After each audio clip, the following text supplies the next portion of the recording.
There. Thanks for tuning in to another Better FAQ. Hope you learned something, and I hope it's helpful for you making some decisions for whatever work you're doing or the business that you run.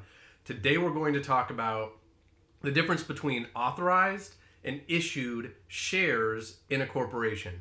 It's a relatively confusing concept, and it's something that we explain often, so we're going to do a quick video here, a few minutes, to explain this concept just as a primer before we have a larger conversation about giving out those shares, which means giving out ownership in your corporation. So as you can kind of tell, I mentioned corporation a couple of times. Shares are specific to corporations. LLCs have membership interest. Corporations have shares. So you are shareholders as the owners, or stockholders. Sometimes it's called stock, shares, interchangeable. So when you start a corporation, when you form it with a state government office, which is the first step needed to create a corporation, the thing that you have to do regarding those shares is you have to authorize those shares. Now, what that means in reality is you file a piece of paperwork with the state. In that piece of paperwork, you authorize a certain number of shares. The typical number is going to be 10 million shares. Don't ask why. It's the number that's been used for decades for corporations. And it does allow, since it's such a large number of shares, for some flexibility in when you're handing out ownership and sorting out the percentages of the ownership for the owners, the shareholders, the stockholders. Now, 10 million shares authorized. What that means then is that there are 10 million shares available to issue to the owners, to the stockholders, to the shareholders. Until the shares are issued, they do not count as ownership. Kind of crazy, but what that really means is that once you filed that piece of paperwork with the state and those shares have been authorized, there's still no ownership. No one owns the company until the shares are issued. Once the shares have been issued, those shares become the ownership. So hopefully you're tracking so far, because it gets a little bit more confusing from here. So once you have authorized shares from filing with the state, you then have the ability to issue those shares to people to make them shareholders and thus make them owners. Now, when you issue those shares, here's where it gets tricky. When you issue, let's say we'll take that 10 million number, but let's say you only issue 5 million shares of the available 10 million shares. So there's 10 million authorized, but you're only issuing 5 million. That 5 million is 100% of the company. So 5 million shares, it's only half of the 10 million that are available, but since those 5 million are the only ones that have been issued, that is 100% of the company. And that's always going to be true.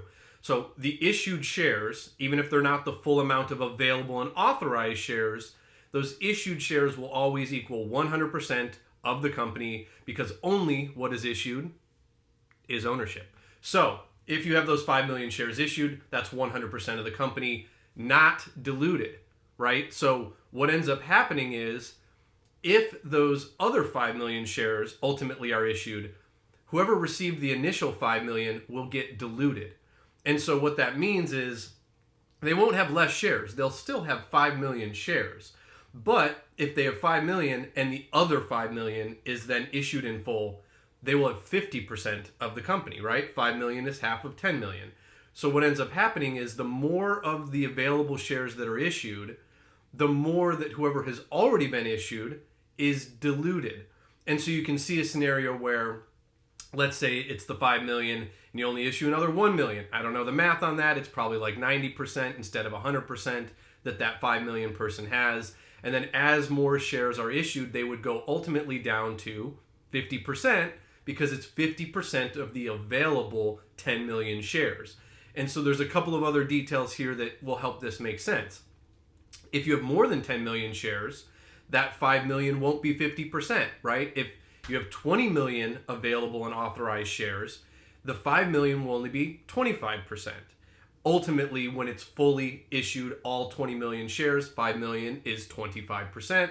But if you have 20 million and you only issue 5 million, that's 100%. That's how the dilution will always work in corporation with shares. So it can get pretty tricky. The math gets a little bit confusing, because as you issue shares, you have to determine what percentage of the people that already have been issued shares own. And so dilution is this question of what's the math on the percentage of ownership of the corporation. The share number never changes. unless you issue more shares or you take shares away. That's a whole other conversation. And so the point of this video is to help folks understand that you first authorize shares. Those are available and they are not actually ownership until they are issued.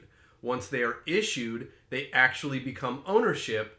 And then the math depends on how many have been authorized versus how many have been issued, and then how many total are going to be available, so that way you can talk to people about, well, pre-dilution, you will have 100% with your 5 million shares because it's 100% of what has been issued. But after dilution, fully diluted, you would be 50% after all 10 million have been issued.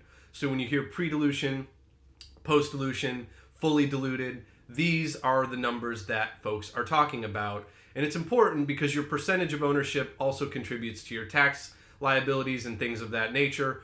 But remember, the number of shares doesn't change, which is also important because if you're giving up shares or getting more shares, there can be taxes on that too. Which, quick note, a CPA is super important anytime you're doing ownership, especially if it's for outside investors, third parties that are investing into your company, because all of this math is relevant for them. It is relevant for taxes. And again, authorized, issued, there's a difference. Dilution can happen. But remember that issued shares are the only ownership in the company. Hope this has been helpful. Thanks for tuning in.